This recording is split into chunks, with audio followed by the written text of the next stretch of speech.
record on this.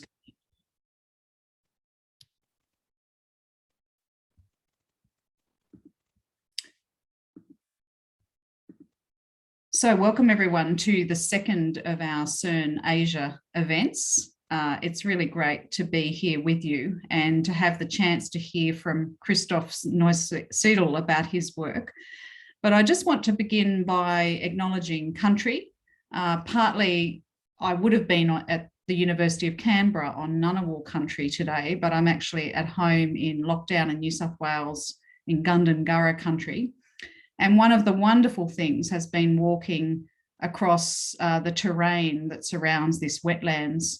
And it's such a site of European and First Nations kind of coexistence, I guess. And for me, it always makes me ponder walking around this wetlands, what it would have been like for our First Nations people here. Goulburn was a meeting place for different Aboriginal peoples and a site of contestation, and it still remains that today with a very mixed socio-cultural population. And at the moment, we're currently facing an increasing incidence of COVID cases in lockdown because of our vulnerable spot between Sydney and Canberra and the many people who travel through this part. So walking in nature has really reminded me of the importance of grounding ourselves in these uncertain and challenging times, listening to the birds, connecting with the water, connecting with the ancestors, if you like, that have been custodians and the owners of this land. So I encourage you, if you want to, in the chat space or just in our discussion, to also acknowledge where you're coming from in joining us today. Prior and I thought it would be very fitting just to kind of acknowledge that as we look to grow the CERN Asia network, it's so wonderful to be here with you all and to recognise all the different places across the world that our CERN Asia network is able to link into the wider CERN network. And before some of you joined, Prior and I were just talking about the map and how wonderful that Catherine Gibson and Prior worked on this map. And also, I believe, Jenny, you are involved in putting all this data together, and apologies if I've left off anyone else who helped to put it together. But I'm really excited, and I hope you are too, about our growing CERN network, and particularly as we look towards more connections with Asia. Please do keep thinking of ideas for events and also encouraging others to come along. So today, as I mentioned, we're very fortunate to have Christoph here with us. And Christoph, it's wonderful to be able to hear about your work. And I did make a few notes that were in the email that you were sent. Christoph has conducted extensive research in the areas of alternative learning and holistic education in India. And he's going to be talking today a little bit about his new book, Revolutions in Learning and Education from India, Pathways Toward the Pluriverse. Very interesting, Christoph, to think about how your work is challenging, these dominant ideas and beliefs of development, progress, consumerism, and growth. And also that you're thinking about individuals and the ways in which they have the chance to design their own learning. And I love the idea you have in your intro of the Nook model. So it's going to be great to hear you talk about the Nook model of self-designed learning. So it gives me great pleasure to welcome you and to hand over to you. Christoph's going to talk for about 20 minutes. And then we have some questions that we had posed to you in an email. We don't have to be wedded to these questions, but we just wanted to give some guidance for discussion. So we welcome any other questions. If you want to put thoughts or reflections in the chat space while Christoph's talking, that's great. Otherwise, if like me, you're a bit weary of multitasking on screen, we might just open it up for discussion after we hear from you, Christoph. So over to you, and I'll stop sharing my screen now. Right. Thanks, Anne, first of all, for that really nice introduction. And thanks also to you and Priyo for inviting me to be here as a relatively recent new member of the network. So really nice to see everyone here and hopefully make some new connections also today. So like you said, I'll try to talk about 20 minutes. Please don't mind if it takes a few minutes longer, but I think by and large, I'll try to stick to that. And I just want to share a little bit about my recently published book that was the outcome or is the outcome of my 3 years PhD research in India on both mainstream education and alternative education and how it is impacting our ideas of what is development, how we think about development, what makes a meaningful life, and so on. To give you just a basic idea where my research is rooted, so it's mostly based on post-development theory, which asks for alternatives to development instead of just alternative development as usual.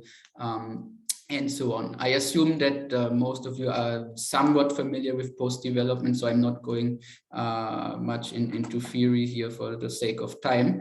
But yeah, that is basically where my research is rooted. And the point of departure for my whole PhD work and for my book was basically that for me, which was sort of, or still is a little bit a sort of puzzle or mystery to think that why, despite us having all that evidence, be it from post-development or many other disciplines, despite all that evidence that we have of the many failures of development as usual, of the many shortcomings, how come nothing really seems to change on the larger scale? Like, despite all that evidence, we see not less of the same development model, but we rather see always more of the same, or even an intensification of marketization, neoliberalization, and so on.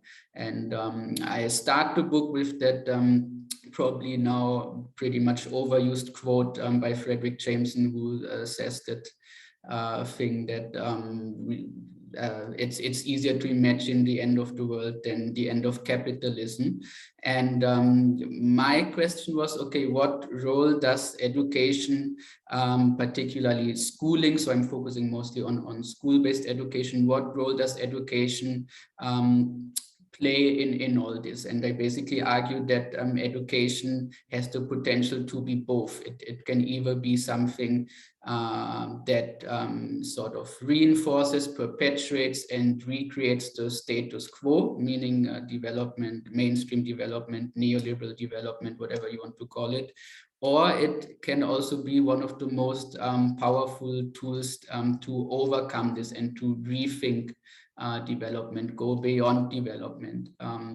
And in my book, I am looking at both perspectives, and I'm giving examples of both those cases. And I'm trying to also do that very briefly in the next 20 minutes to give you an idea, okay, how is education currently being used mostly as an instrument to maintain the status quo, and how can it be used otherwise when I go into the Nook model of self-designed learning to overcome the status quo. So I start with the first one, education as an instrument to maintain the status quo. Now, my main argument here, and I'm drawing on a mix of post-development theory and mostly the anarchist philosophy of education. My main argument here is that education not only reflects society, but it actually actively helps to recreate it, to perpetuate it by molding students into what I call good consumer citizens that will basically accept their pre-assigned roles within the dominant development model. And I'm looking particularly at the current rise of public-private partnerships in education, or EPPPs in short, which is really drastically increasing in India as well as globally, I believe. And so what I'm trying to show is that how EPPPs involve both a business agenda of the education system, meaning basically what I said before, education as creating consumer citizens for the capitalist development model, but it also involves a business agenda in the education system, meaning the support of private education systems to the detriment of public schooling. And last but not least, it involves a business agenda for education-related private companies and service providers. For instance, in India, the tuition sector, the after-class learning sector and all is has developed into a really large industry.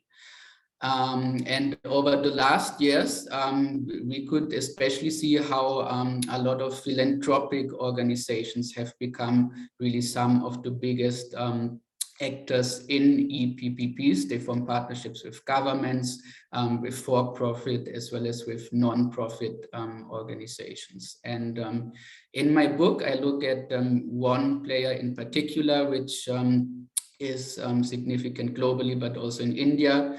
That is called Absolute Return for Kids, or ARK. As you could guess from that name, it was founded by two hedge fund managers. And ARK has operations in UK, US, Uganda, and India. At least, I think they're also expanding, so it could be more countries by now. Now, during the time when I did my research, which was largely in 2017 to 2019, ARK has operated 3 schools in Delhi, which they continue to operate under the EPPP model. Those were former public schools, which have been sort of singled out as failing schools according to exam results and so on. And they offer preschool and primary school till grade 5. Now, those schools, which is importantly to know, they are exclusively targeted towards children from low-income communities, and they have an exclusive focus on 3 subjects, which is Hindi, English, and maths, which again for me sort of demonstrates the further reduction of education to what is now and really proudly referred to as minimum learning outcomes. So when you talk to people there, they always talk about minimum learning outcomes as if this is something really aspirational and great. And I have my doubts that we would hear something like this probably being used much in middle class, in upper class schools and so on. But for low income communities, it seems that achieving minimum learning outcomes is sort of the new aspiration. Now, what I want to briefly focus on is how ARK India, not only its model sort of fits into the neoliberal development model, but how really the whole pedagogy is based on instilling sort of that neoliberal development model in people and making children, making students into consumer citizens. And a very important element, I think, here is how what I have seen in those schools, how business and entrepreneurship like norms and behaviors that follow that mantra, that market mantra of choice, are really embedded everywhere in the school pedagogy by applying forms of productive power to achieve desired outcomes. And I want to give you one example from an interview I did with the ARK India head of school. And he says, it's a longer quote, so bear with me, but I think it really shows what I mean by that. So he says, I quote, what we train our teachers to do is to use something called positive reinforcement. So as an organization, we believe in behavior for learning, not behavior for disciplining. I'm not going to ask you to do this just because I'm 10 times bigger than you and I'm the adult, and you shouldn't just follow me just because I'm the adult. You should want to do that. You should see the merit in doing that. And you should understand that your choices have consequences. So that's the premise that we believe in. Everything is choice-based in our school. Then he continues to talk about the behavior tracker, which you can see in every classroom. So it's basically a tool used in every classroom. And he explains it as follows. So the behavior tracker has 4 phases, going from a star at the top to a smiley face to a neutral face to a sad face. All kids, when they come every morning, they are stars. All their names are stuck at the top. Now at the beginning of the day, the teacher reminds them that all are stars, and then it's up to you. If you make smart choices, you stay a star. If you make not so smart choices, you will be coming down. So that is the quote here where I end. And so I was in one of those classes, admittedly only for 1 hour, but that was the first grade class. And so what I could see even there, which really surprised me, that how excessively and how frequently that tracker tool was being used. It was really being used within 1 hour very frequently. So already after the first few minutes, some of the children have been graded down by the teacher. And at the end of the 1 hour, of the first hour of school, already, I think 2 or 3 children have reached the lowest phase. So their names were stuck next to the sad face smiley. And basically that amounted to the cancellation of their playtime, with which they allow for 30 minutes every day. So that then they were not allowed to even join playtime for 30 minutes in the school. And what I could see is how the teacher really continuously stressed how it is each child's own choice where they would end up on the tracking tool. So she would frequently comment on that, which I found really quite remarkable and quite disturbing. Now, this strong emphasis on choice, I think, also further reflects that what I'm arguing is the development models move from the individual as a citizen to the individual as a consumer or as a customer, who is really expected in all settings to act according to the principles of rational choice theory. And I want to end here with just another quote from the ARK head of school, which again shows how different forms of productive power are employed in those ARK schools, and how this in other ways also essentially boils down to the introduction of competition really across all spheres of school life. So that idea that everyone is competing against everyone, that we are in a race against each other and so on, is really also embedded in the pedagogy from what I've seen. So quoting again the ARK head of school, he says that our schools provide a tremendous amount of opportunities in the class to appreciate kids. There are teams, each team gets points, each student has a pouch in the class, they collect coupons. The students get coupons for every time they are doing well, and at the end of the day, we count who has the most, and they are the student of the day. At the end of the week, we count who has the most, and they become student of the week. We put their picture outside the classroom. We also have a best class trophy. So in the corridors, there is another tracker, which is a simple bar graph. Your class can earn stickers for walking down to playtime quietly and coming back without disturbing anyone else. At the end of the month, whosoever's bar graph is the tallest, they get the best class trophy in front of the whole school, and that trophy sits in your class for 1 month. And that's not really unfortunately not the only kind of measures and rankings they have. There are a lot more, but I leave it there.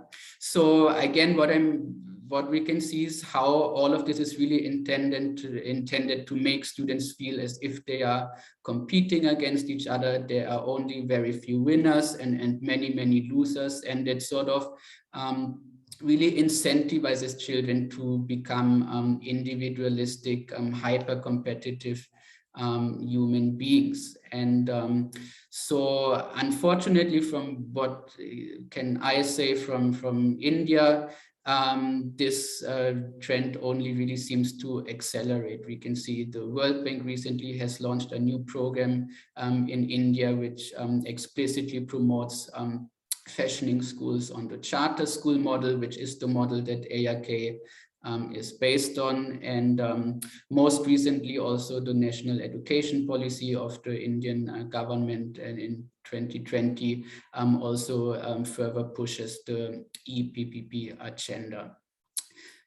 So this is basically one side of the story which I wanted to tell about how education really actively recreates the neoliberal development model and not only reflects it. And of course, it's not just a neutral tool as it is mostly being said.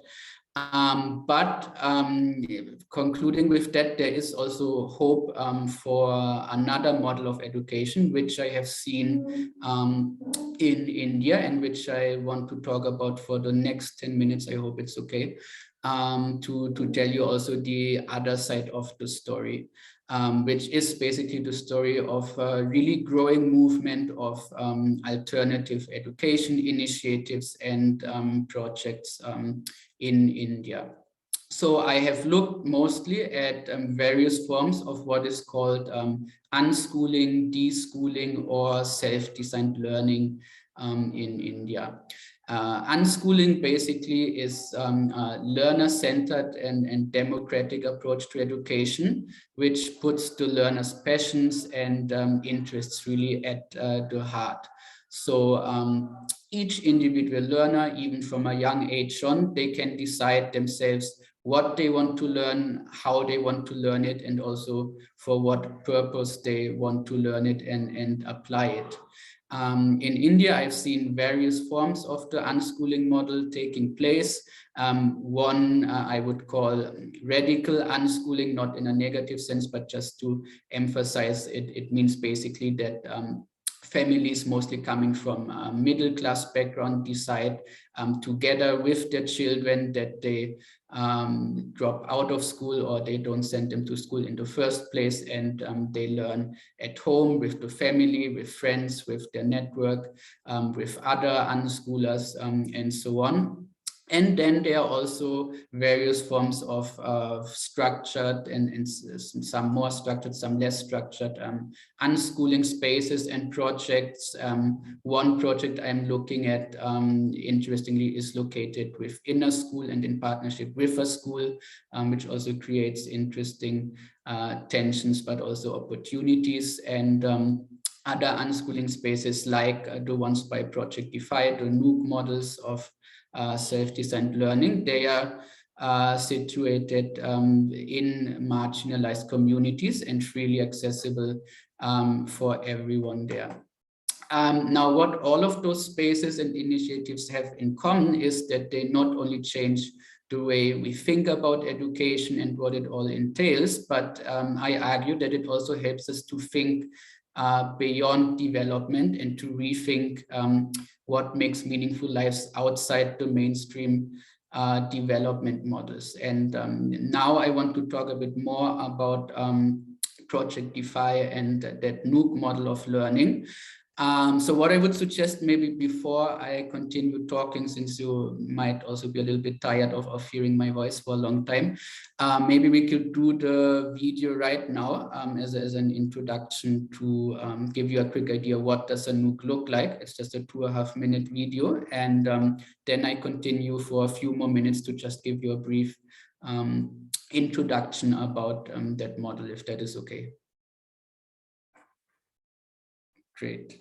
Then I'll just try to share my screen.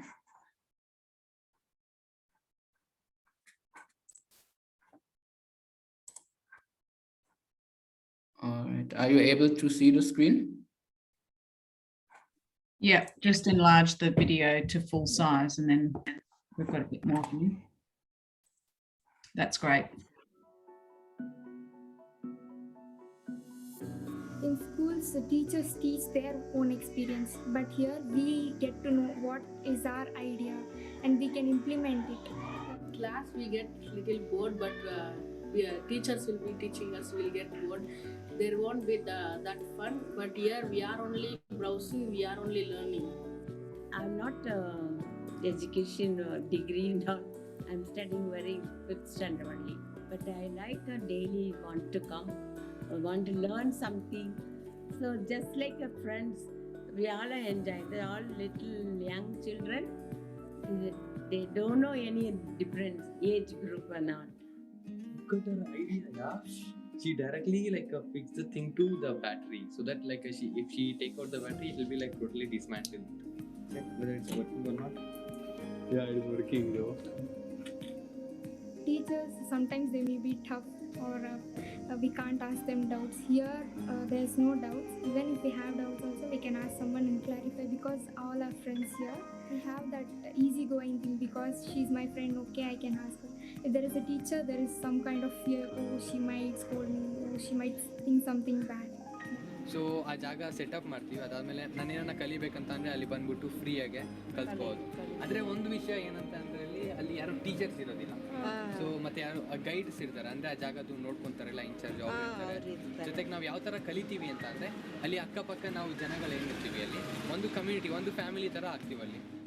From battery acts as electrical energy and converts to mechanical energy, so that the wing rotates and produces air, and from here air comes. I made one robot. So now second I'm trying to car. I want to make a car. Because of the school surrounding, they allowed me to work here. So I said no, still I'll not get married till 1 year. I'll not get married. I'm trying them to say, but my mother's not listening. Girls should work, mom. They should not sit at home. Olden days they're saying, but now it is changed. All are equal. We should also work. We should stand on our foot. We should not depend on others for any of our cost. We should work more.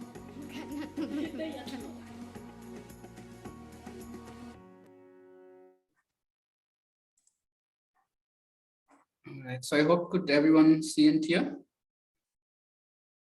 Great. So I just want to take a few more minutes. I'm sorry for, I think, already being over time, but just a few more minutes to. Sorry, that was the continuous play of the video. So I'll just take a few more minutes to talk, give you a brief overview of how the model of the Nook basically works. And I think for me, importantly first to understand is the basic premise of the Nook model is really that everyone is equally capable and can design and pursue their own education, provided they have access to certain resources. And that idea that everyone is equally capable, equally intelligent to learn something is, again, I think fundamentally opposite to the school-based model of education. So what Nooks do is they're basically physical spaces located in the community, mostly centrally located for easily access, and they provide the learners with laptops, with internet, with lots of tools to build things, technology, electronics, recycled materials, arts materials, and a lot more. On a monthly basis, the learner can also create some of their own budget in terms of what are the items they need for their learning projects. And for new learners who come to the Nook, every few months there is an induction program taking place, which gives them a first idea of really what could they possibly capable of, what possibilities are out there for them, and what could they achieve if they put their efforts into it. So that induction program is basically a mix of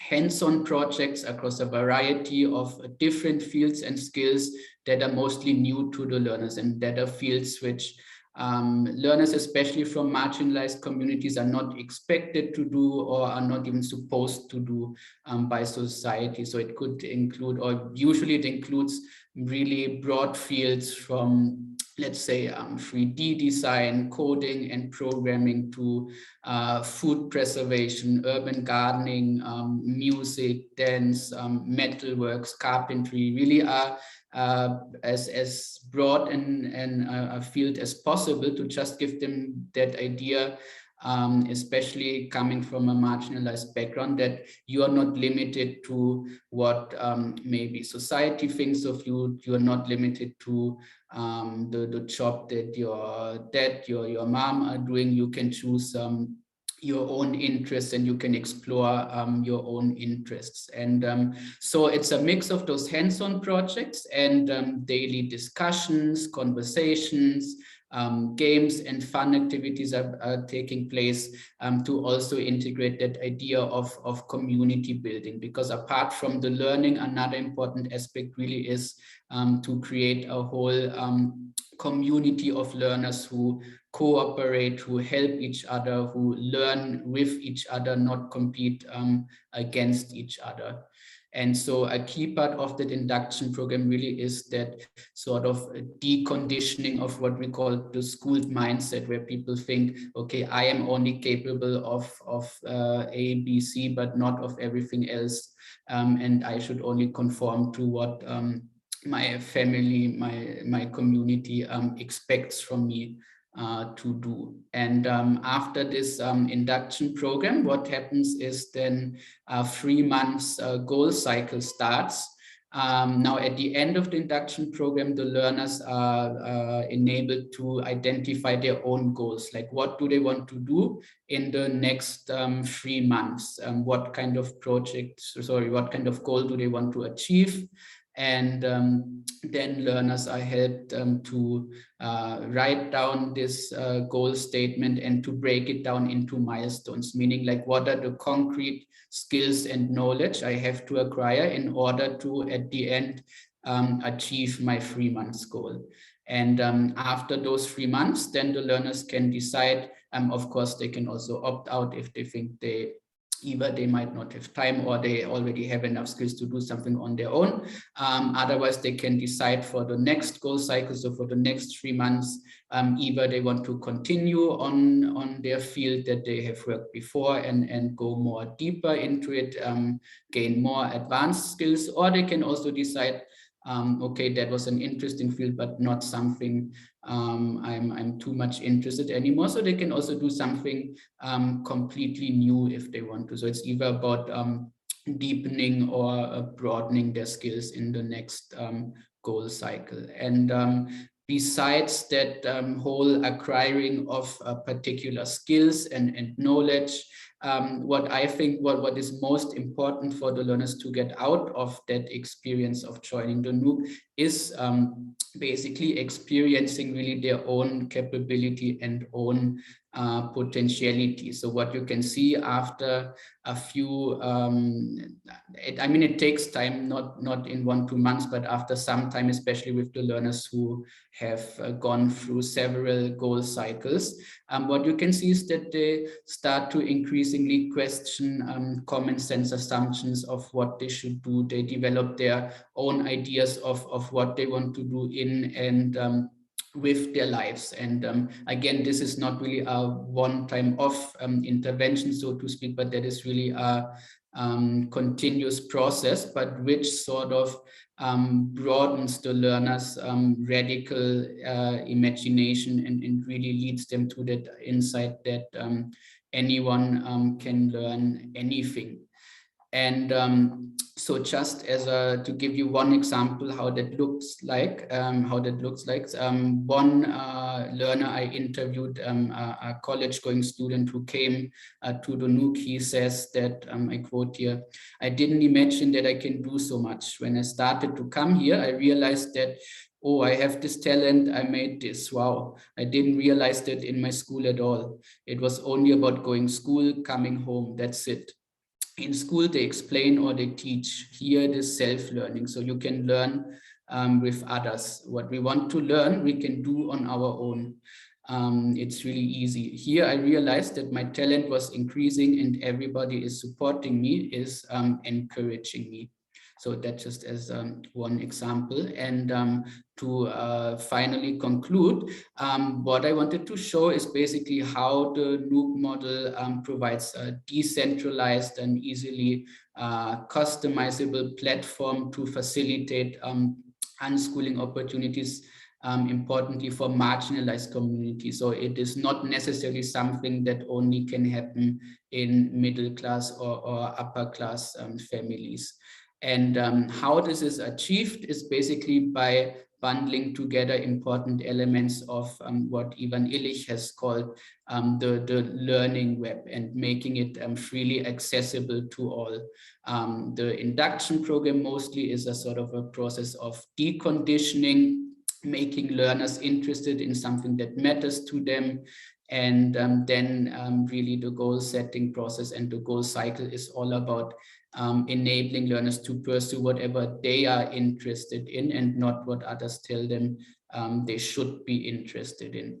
And as a result, what I'm ultimately arguing is that Nooks basically help to let learners or help learners to emancipate themselves and start building their own pathways of what makes meaningful lives for them. That is not like a very short-term process. It doesn't just happen that, especially coming from marginalized communities, people will just say, I give up all I have right now, especially since they're so enmeshed in the, and so dependent on the economy. But it is a long-term process which shows, okay, I am much more capable than what I am maybe currently doing, and I have options. In the long term, I can look for alternative options, and I can take my own time, and I can put my own interests and passions into what I want to do. So it's not a magical solution, I think, that just helps everyone to start a sustainable life immediately. But I think it's one of the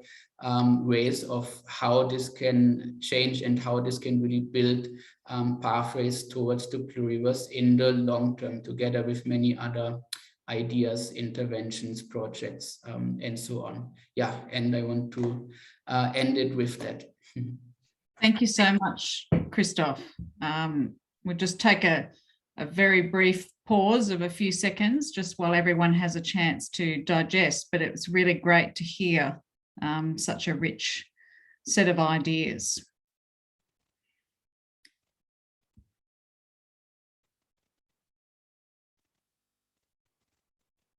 So if you scroll back up to the chat space, there are some questions there that we actually asked Christoph to help us formulate to sort of guide the discussion.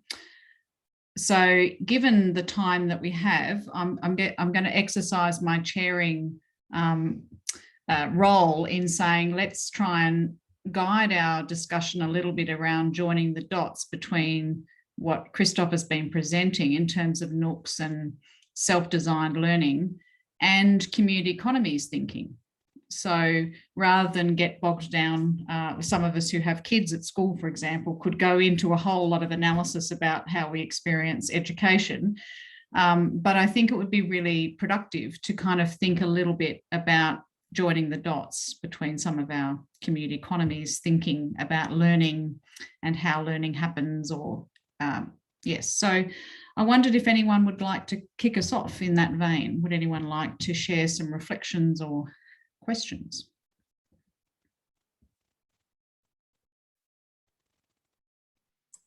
I think Can I jump in? Some questions, yeah.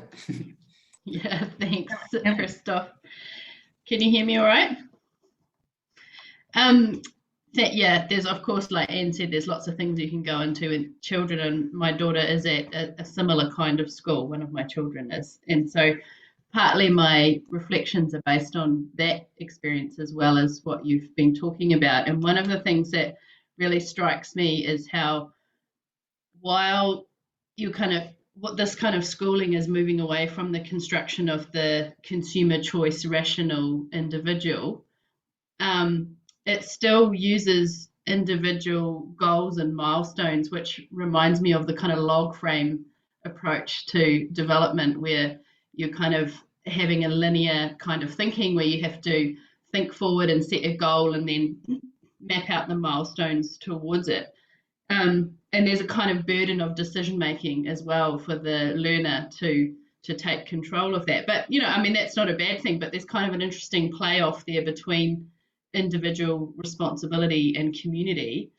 And we've been exploring a little bit about that in our work with Commons in an urban farm with young people, and thinking about how the successful commoning of the space depends on a kind of individual maturation and individuation process in relation to others. I wonder if you could say a little bit more about that, or if others had any thoughts on that as well. Christoph, would you like to respond? Do you have any thoughts or? Sure. So basically, just so I got it right. So you're asking how does this, how does the goal setting process in terms of setting individual goals, does that compete with that idea of going against the mainstream school beliefs and system? Is that kind of what you're getting at? A little bit, but also because you're taking a post-development approach, I guess I'm thinking there's a kind of not an inconsistency, but there's kind of an interesting overlap between the goals and the milestones and the setting your learning outcome that overlaps with what we would often critique in development studies, right? Like the log frame approach and the outputs and outcomes and that kind of linear thinking and mapping and planning. So I just wondered if that had been part of your reflections. And then, of course, the second question was the individual and community kind of play off there. Right. It has not been, I think, so far part of large reflection, but I think it's a good point.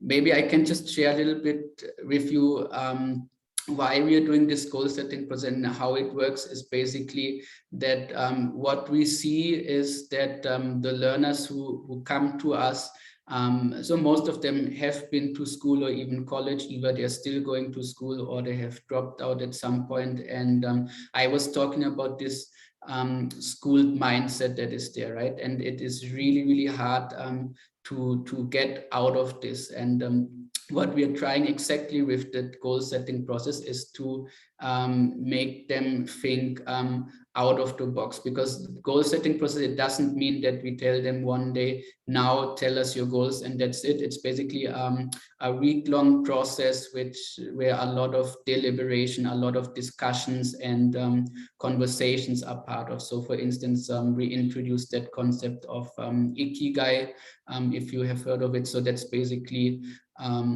we help the learners to think in depth about what am I interested in, what am I good at doing, what could sustain me, and what is good for the planet.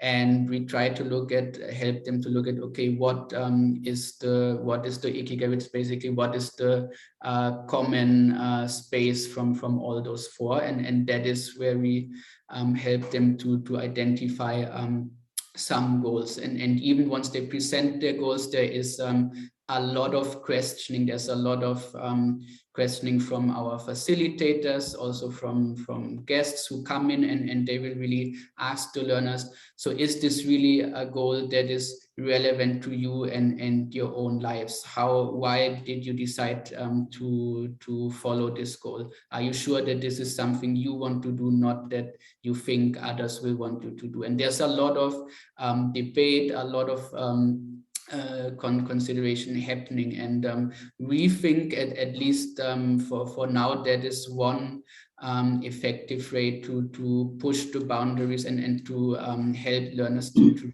think outside the box. So that is why we are focusing on those 3 months goals. And so also those are group-based goals with like at least 2 to 4 learners within a group. So there is an option. We're not saying if you're an individual, you can't do it, but what we also have, for instance, is what we call speed dating, which means that learners meet each other. Everyone has initially their own idea, and then they share their ideas with each other, and then they explore, okay, maybe we have common interests, maybe we have shared interests. and then they form groups based on that. So very rarely it actually happens that we have just one learner doing something, because always learners will find some common ground, some interests they want to explore together. Christoph, there's some comments in the chat space that I think also join the dots between what Kelly was asking and what you're saying. There's a comment from Jenny, an insight about asset-based community development, and sort of what you're talking about does have that feel of starting where people are with what they have, recognizing their capacities and strengths and the sort of pathway. And it reminds me of a paper that Jenny and Catherine wrote with a colleague, Alison Matthey, about the role that power plays in ABCD. So there's a sense in which what you're talking about sounds a bit like the personal empowerment path of self-directed learning. Mm-hmm. Isaac also has a reflection there that talks about that sort of idea of no predetermined outputs and project purpose. So I think what you're describing is very interesting for us in community economies terms, because it sounds like it's not necessarily individual focused, but it's starting with that individual sense of empowerment and capacity. But then what I think it would be great to hear a little bit more about from the group is the collective, the sense that there's intergenerational learning, or the sense that there's actually a lot of input from collective exchange among the people. And obviously there's the experimenting with materials and so forth. So Catherine, I can see you've got your hand up. I'm not sure whether what you're want to say follows on, but I'd love to hear your reflections. And I'm sorry if I'm missing anyone else with their hand up, but I think Catherine. Yeah, I mean, I guess I was thinking along the same lines of how similar the moves are of the ones that we've used in action research, and particularly that idea of looking at people's gifts of the hand, heart, and head. And as individuals, but then sharing that with each other, which had an empowering effect, and then kind of having that brainstorming effect, process where people came up with things they'd like to do, and then that kind of reality check kind of discussion, and then formulation of group projects. But they are all in the context of a particular project, not a space where people are coming and going. To some extent, they are all being associated with a particular place-based groups of people and so on. But I'm just sort of interested in that whole, how revealing it was that the other providers were just focusing on Hindi, English and maths, so restricted. And obviously then you're going to go and get a job as a whatever, in a call center, or in doing algorithms for the computer, whatever. And yet at the same time, our community-based community economy kind of work is still thinking about some kind of enterprise often, because people are needing livelihoods. So that shift it's not a shift away from some kind of education for a livelihood. It's a different pathway towards that. And I'm just wondering whether, what might happen with the Nooks in terms of where this new kind of education for both young people and old people, how it might then feed into alternative livelihoods. I guess it's all in an urban context. I'm wondering whether any of this takes place ever in rural contexts, where there might be some kind of revaluing of agriculture, for instance, that could be taking place in this kind of environment. And anyway, I'm just trying to think of the connections between what we've been doing and this education model, but it's so many overlaps. It's really interesting to think about it. Thanks. And Christoph, in your responding to what Catherine's saying, I'd love you to also touch on what Priya has put in the chat space, which I guess is a question that's been on all our minds, and how things might have been reconfigured in COVID times. Because I know when Bhavya was presenting in our last CERN Asia gathering, she was talking about, at that time, the restrictions among women farmer groups that she was working with in terms of their connectivity. So you may have some thoughts on this idea, the things Catherine's raised, but also in the COVID period of the last year or two, have things changed? Thanks. Definitely. Yeah, thanks, Catherine. I think in terms of the setting of the Nooks, so in India, it is mostly in an urban context, which not really was something that we did on purpose, but which mostly happened because of our funders who told us they want to have those centers in particular areas. And in Africa, it's actually mostly like in Rwanda and Zimbabwe, it's actually pretty much in a rural area. So you can see how it works on both levels. And in terms of livelihoods, I think so. Again, it's a very long-term process that we are in. Most of our spaces are between 1 to 3 years old. We have also especially over the last year, we have actually used this sort of forced break through COVID to also rework a little bit of our model, how we design the whole goal cycle system and so on. Before that actually, and before I came in to join Project DeFi, it was much more loose in the sense of that some Nooks, depending on the facilitator there, would strictly follow that goal cycle and follow those 3 months, and some Nooks and the facilitators there were not so much worried about following those structures, and learners would just come in at random times, and they would work a little bit whenever they want to, and then they would leave. Maybe also going back to what Kelly has said before, why are they doing this, or why are we doing this goal cycle system the way we are? So what we noticed is basically it really also helps our learners. While we don't want to be super strict and structured and everything, once you just say to the learners, come in anytime, do whatever you want, it also gets very, very difficult to keep their attention, to keep them motivated, to have something, you know, they can look forward to and work towards to. But that just came in my mind now.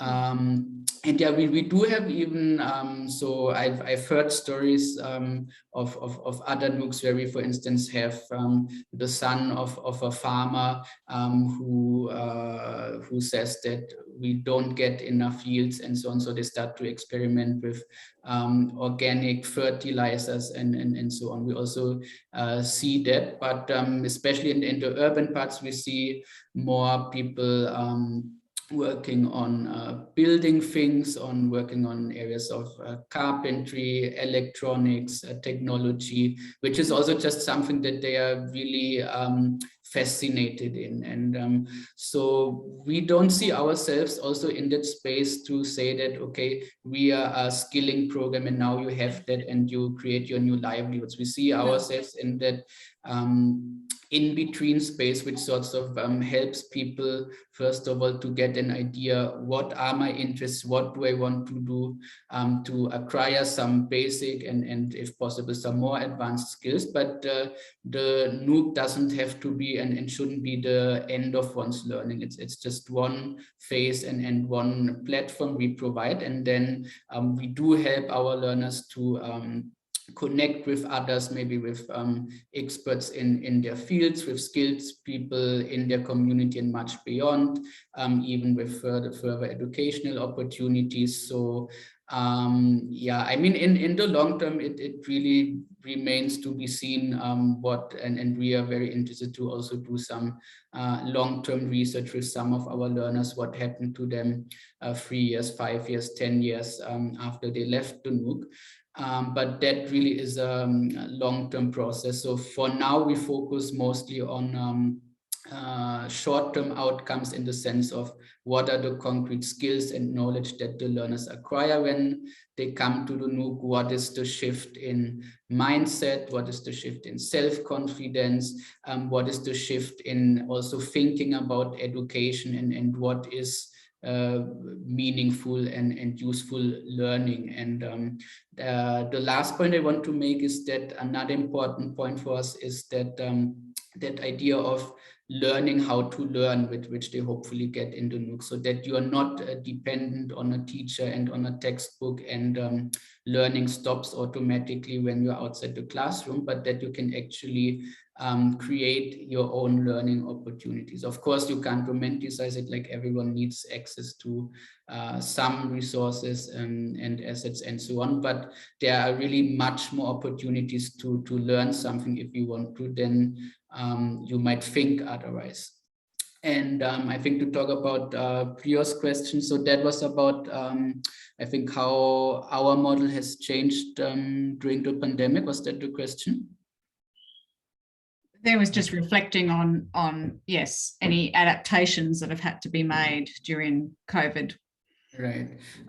So obviously we had to adapt in one way because also most of our Nooks, all of our Nooks in India and also most of our Nooks globally had to close down for a very, very long period of time during the lockdowns. In India, I think it was almost a year where we had to completely shut the Nooks. What we did in the meantime was starting a phone-based program because, again, we are working with marginalized communities, so internet-based programs and so on were simply not an option. They neither have laptops nor access to high-speed internet.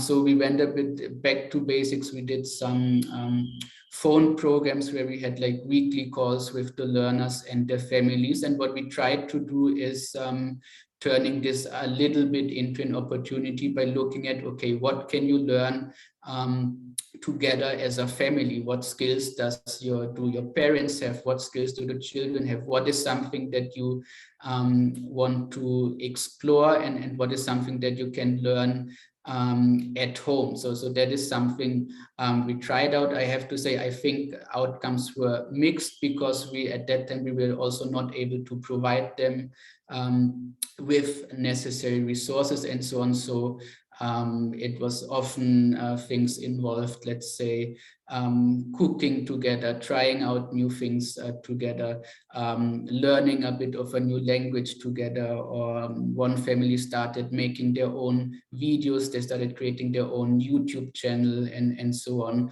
So but even that, I think, was something useful at that time. And beyond that, I feel from the feedback I've seen there, what was more or equally impactful was just that those families saw that there is actually someone that cares about them in those times. Like we got a lot of feedback of families who were saying just how nice it was that we actually talked to them on a weekly basis and just ask them how are they doing, discuss the whole COVID situation, because they said no one else just did. And I think what happened during that pandemic was basically that marginalized communities, their education has otherwise completely stopped. Everyone just thought about how can we switch to internet and laptop access and so on, but the ones who couldn't, and those were most families in India, they were just completely cut off from education. So that is something we tried to do to at least have some sort of continuity for them. And by now, I'm just going to jump in because we're almost at, we've run over time, so we're almost at the end of the session, and there were a couple more comments. So I'm sorry to cut in. No, that's totally fine. There was, if people have time to stay on for a couple of more minutes, there was a comment from Catherine about, interest in how things were funded. But I think Kelly's comment is also interesting in terms of Indigenous, wayfinding. I'm thinking particularly of Catherine McKinnon and colleagues who are Indigenous talking about country as teacher, and the belief that in many Indigenous First Nations contexts of being immersed in nature and country, land, place, and so on, actually being the teacher, nature. Yeah, so, if you have any more had any reflections on that, we would love to hear on that also. Sorry, you go. No, I was just saying, if you can share any publication links or something towards that, we would also love to explore that. Thank you. And what about Catherine's question? Did you want to just make a comment about how it's funded, your Nooks and that program? Oh, you're asking me, right, to answer? Yes. Okay. Yes. Yeah, sorry. So funding, again, is quite an interesting and probably contradictory mix, you could say, compared to what we're trying to achieve and who DeFi in parts is funded by. So in India, it is mostly corporates through their CSR programs. So mostly how it works is that a company approaches us and they are saying, we want to do something for our local community. So can you do a learning center near our head office or whatever in a deprived, marginalized community? Of course, what they mostly understand is that people get skills and knowledge. We are not doing seminars with them on our philosophy and how it helps to maybe in the long term also overcome the model they are reliant on. But so that is how it works mostly in India. Outside in Bangladesh and African countries, mostly we are funded by some foundations and charities based in Europe, which much more clearly understand why we are doing this and which are really on board with the overall philosophy. So we have some really, I think, open-minded funders who are really, really supportive in terms of actively trying to disrupt this model of development, to contribute their part, and who fund us actually because they understand the philosophy behind it and because they believe in it. So it's a very interesting mix. Indeed. So very interesting mix to think about the corporate sector investing in skills development in a way, in a roundabout way, if I've understood it correctly. Yeah. Can I just ask, is it one project or is it many projects? Like when the Nook, is it Project DeFi, is it? Or so Project DeFi is the NGO and the Nooks are the self-designed learning centers. That's the name of the learning centers. So we have now it should be 15 learning centers, most of them in India, and one recently opened this year in Bangladesh, and I think 4 now in Rwanda and Zimbabwe. And so how have you been involved in it right from the beginning, Christoph? So Project DeFi started in 2016 and I came in 2019. So I was actually mostly involved in terms of trying to strengthen the impact in terms of coming up or strengthening that goal setting model we have in terms of looking at how can we measure our impact, because apart from us, we need some sort of measurement also in the evaluation. But what I try to do is making it in a much more qualitative sense, not very quantitative, looking really at the individual impact on the learners level. So those were some of my key tasks when I came in, and then looking at the whole structure, basically how our model works, what do we need to revise, how can we improve and strengthen it. I'm just sort of wondering whether it would be worth having a more, I don't know, formal relationship between CERN or the Community Economies Institute and this group, because there's so many overlaps in terms of your philosophy and so on. Yeah, totally. It might be a nice, I don't know how to do that, but this would be the beginning of thinking about that, because this is an educated model that we could be using in other places or promoting in other places too. I'm just thinking without my hat on as in charge of the kind of research working group, but Prior and I were trying to map out all the different organizations that the Community Economies group has had connections with, or whose work has been picked up in different ways that we hardly know about. So in the sense that you've been influenced a little bit by our work, and the fact that that's in potentially infiltrating and we're learning from you, it would be nice to kind of be able to, I don't know, and for our own purposes of impact and so on, because what we'd like to do is to get some funding from foundations to do more of our work. And we've got really little experience with this. So the best way to do it is through other people who are doing that kind of work. And you're organization, you know, this is a great learning place for us to hear more about. So anyway, I mean, we can probably follow up with another meeting at some other point to think about that, but just. Yeah, absolutely. I mean, that was also my hope for this meeting, that we could figure out, be it research-wise or be it concrete initiatives to see how can we develop this further. So that would be great. Yeah. I was just going to say, Ririn Hayani, who's another CERN member based in Indonesia, her kids are all going to a rice paddy school, which follows really similar principles as what you've described. So it would actually be interesting to think, not that she's running it or anything like you are, but it'd be interesting to connect the dots on some of those schools around through research projects as well. Yeah. Totally, yeah. Because that kind of training would feed well into community economy, you know, economic development later on, you know. So it could end up with a feral MBA, right? That's right.